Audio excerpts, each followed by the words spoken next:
This is the fourth one in April, fourth part of the journey. This one covers the passage over the infamous Doom Bar at night, not something I'd have chosen to do. So let's get on with it, but first let's have a quick look and see where I actually am, just to give it some context. Right, let's have a quick look, actually see where we are, because I haven't been very clear on this, and somebody has pointed this out, that if you're not watching this in the UK, some of these names don't really mean a thing to you. So this is the UK. I kind of set off from about here, which is Watchet in the Bristol Channel, and the aim is to go around here, around Land's End, along the south coast of the UK, and end up here. So I set off from Watchet, which is down here. I had a sort of shakedown sail, anchored up in Blue Anchor Bay, and then across just past Swansea, which is in Wales, into the lovely Oxwich Bay here, and then set off again. And there is an island right in the middle of the Bristol Channel called Lundy Island. So this was when it was very calm and it's basically motoring over. So anchored up at Lundy Island, and then set off on a long stretch, a sort of 40-mile stretch,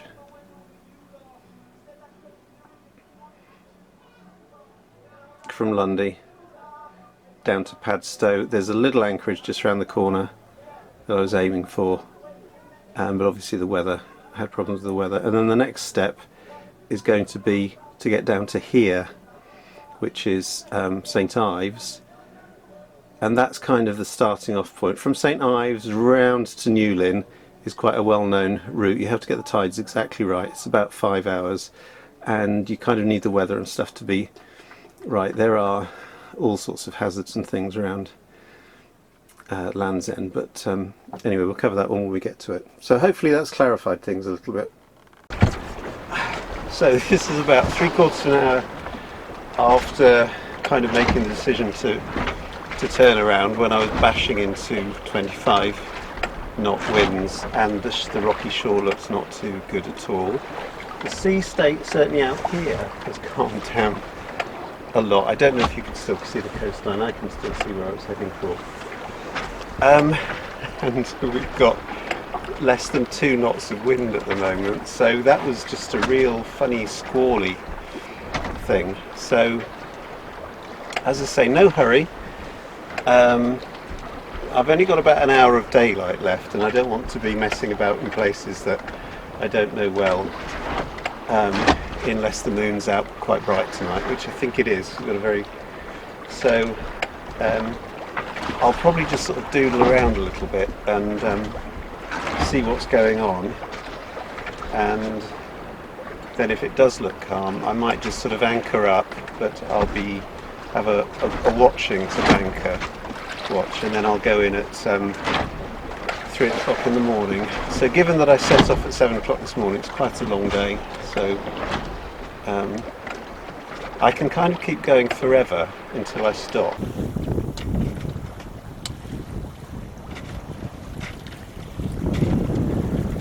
Right, I might have to do a talk over this because the camera today, the camera fell off its perch. Yeah, the wind noise was too bad, so I'm doing a voice over this. If anybody's got any technical advice, by the way, because I prefer to do commentary as I go along, is there a sort of something that I can, a sort of personal voice recording thing that I can keep on me and then sync the sound afterwards, because it is annoying having to do a voiceover. And here I'm basically debating out loud as to whether I should go straight to St Ives rather than sort of heave to and bob about for 8 hours, because St Ives is kind of the starting point to get round Land's End. So at this point I'm pretty much thinking, yeah, that's what I'll do. The wind state is getting very, very variable. It's going up and down all the time. But in the end I thought that maybe just actually heaving to and waiting, because I did want to go into Padstow. I really, really wanted to visit Padstow.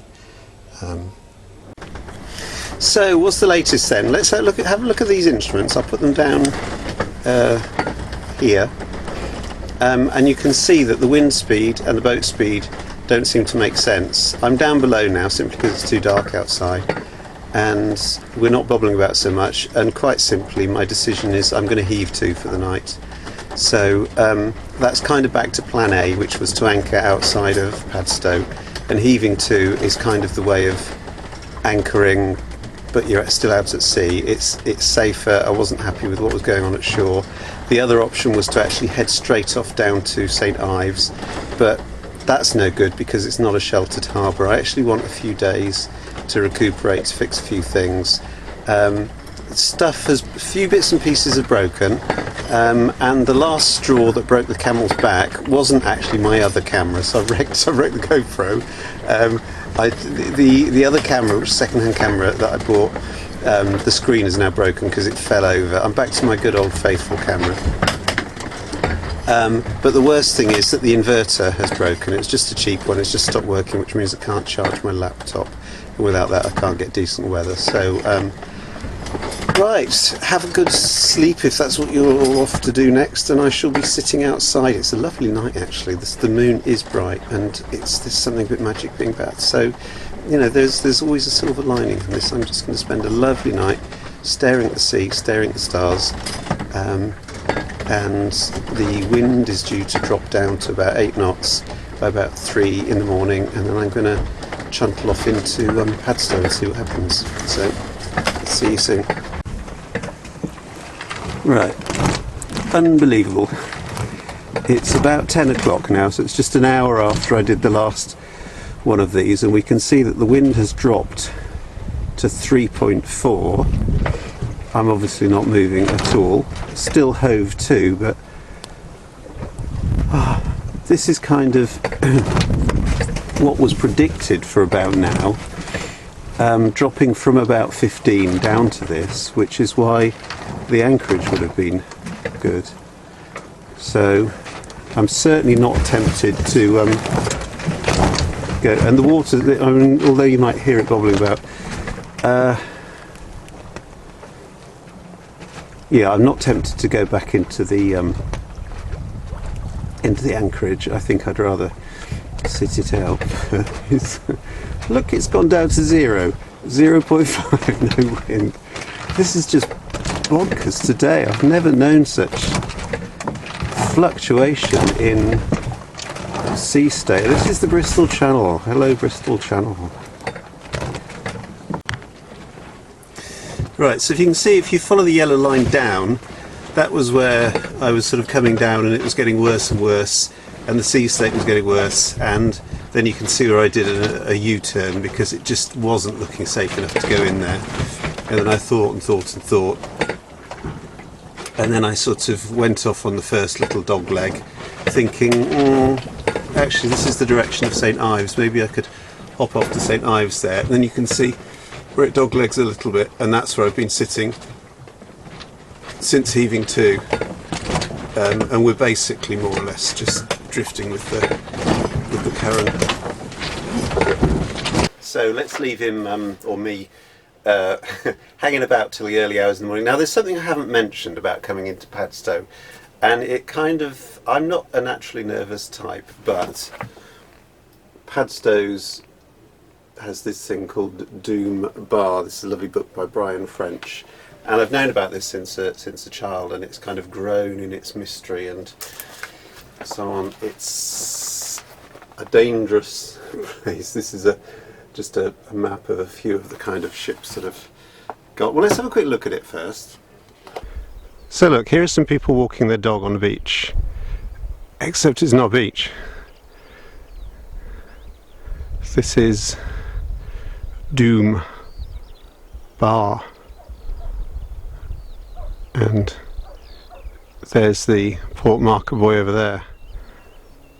So I don't know if you can see this on the video, but it's very clear in real life that there is an absolute line stretching out there. Okay, so I think you can see that it's not, you've got to get in at the right place. The channel has changed over the years, and it's very important to check out the buoyage.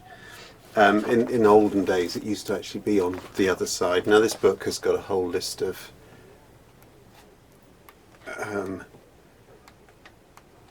all the ships that have sort of foundered on it and so on. So it's to be taken seriously, but like most of these things, if you get your pilotage right, you should be all right. But to be quite honest, coming in at 3 o'clock in the morning, after being awake for nearly 24 hours, yeah, I was feeling a little bit apprehensive. But let's have a look, see how it went. Right, so how did it all go then? Here's the track from Lundy towards the point where I kind of turned around. I think the dotted line is where I was mostly hove to, and just sailed around a little bit and tried to time it. I set the first waypoint about here, and the second one where the channel starts just before the red buoy, which you kind of look at as a channel marker. First waypoint set between Gulland Rock and Rainer Rocks, which are really quite big, but I couldn't see them at all at night, and I know it looks, you know, anyway, I wanted to miss them. Squiggly bit here, I realised I was coming in a bit early, so I kind of backtracked and just went around a little bit. By the way, if you're watching in the US, our port marker buoys, we go to the other side of them. This is the ILAA, whatever it's called, thing. So you keep the red buoys to the port side as you're coming in. And it looks as if I've kept the starboard one to that side, but I actually did go to that side of the buoy. So this is, they changed the buoys around because the sandbars change. So down the channel, there's a buoy that kind of splits things at this point here, and then there's a channel which pretty much dries out. Here you'll notice it's at lowest astronomical tide, it's 4.9. When I came in, I had about a keel's worth of water either side, so it was very important to stick to this bit here, otherwise I would have run aground. But what I'm going to try and do now is some technical wizardry and show you some actual video of me coming in, which is mostly darkness. But then what I did is I actually went out for a walk from the town up around here and actually took some video on a very nice benign day of these various bits. So let's see if I can get the technology working, and we'll see if that sort of fits in. Hopefully it'll make some sense, it might not. So my first waypoint was between Gulland Rock and Rainer Rock, and I was coming in about here,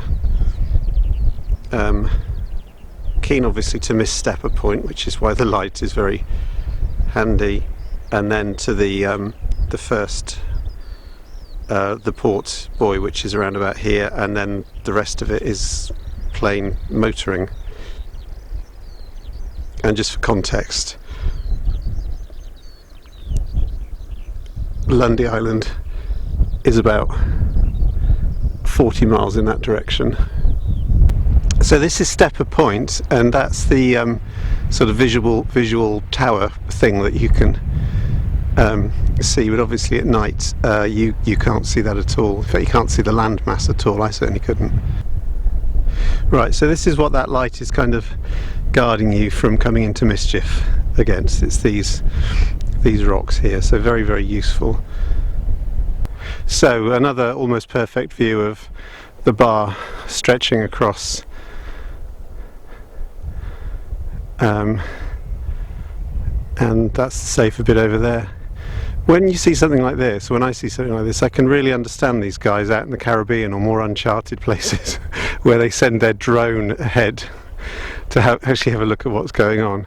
Very, very good idea. But yeah, this really sums up in extremely benign conditions exactly how powerful the bar is and how important it is to stick to the channel.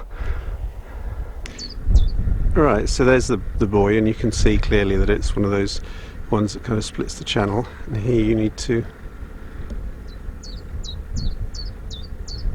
turn to starboard.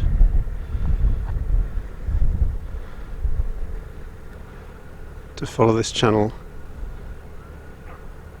and we can't see the starboard buoys, but there's one of the port ones, and you can see that you need to kind of miss the nasty stuff, and then there's the entrance about there. So here's the channel looking from more or less the entrance, and you can see the starboard marker buoys as well. There's a port one, and you can see it on the main thing. That's the light that's flashing, and you need to go down there to the end of that channel, turn right, and there is the pontoon and the gate that was closed. So the reason for showing me coming into this little sort of holding pontoon outside is basically because I'd been awake for 22 hours. I was so pleased to see this, and I just really wanted to make a nice gentle sort of entrance. By the way, is it just me who thinks that the sail there looks like some sort of a sinister face, or is that just the tiredness speaking? So anyway, I came in nice and gently aside. I was a little bit earlier than the 2 hours that the either side of high tide that the harbour's actually manned for, but a very helpful person came down and helped me a few minutes after I actually tied the line. So yeah, I managed to get over Doom Bar. My fear was unfounded and overcome. And then once the main gate was open into the harbour, I got a lovely berth alongside the wall facing this beautiful old boat, and Padstow Harbour is an absolute delightful place.